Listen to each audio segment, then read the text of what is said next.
it's Michelle and Jed of Intentional Travelers. In this video, we'll share with you 4 reasons why you should visit the city of Zadar in Croatia.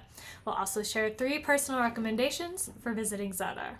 So Croatia is one of our favorite countries that we have visited. While most people go to the popular cities of Split and Dubrovnik, which were filming sites for Game of Thrones, we decided to stay in the lesser-known coastal city of Zadar and loved our time there. The first reason to visit Zadar is that it's generally less crowded.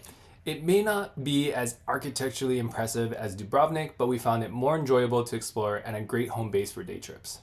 It was fun to wander the pedestrian-only streets and alleys with their old Roman buildings, ruins, churches, and cobblestone streets. The second reason to visit is Zadar's location.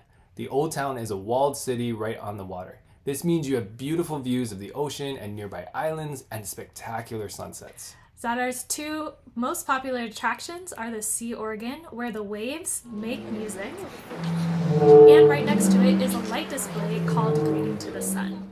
There are also 2 spectacular national parks, Krka and Plitvice, that aren't too far away from Zadar, as well as other coastal towns like Šibenik, which all make great day trips. Another reason to visit Zadar is to enjoy the Croatian food.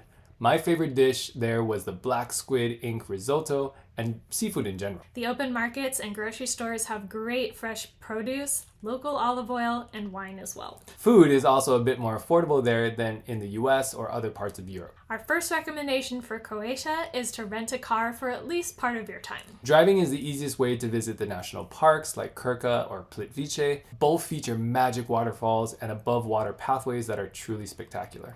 Another thing we enjoyed was renting a bike and taking it by ferry to visit the island of Ugljan. We biked all around the coast and climbed up to an abandoned castle on the hill. One other tip is that Croatia has become very popular in the summer. If you do plan to visit, consider a shoulder season when the weather is a little cooler and the beachgoers have returned home. We have very fond memories of Croatia and highly recommend Zadar for a more low-key base to explore the Central Coast.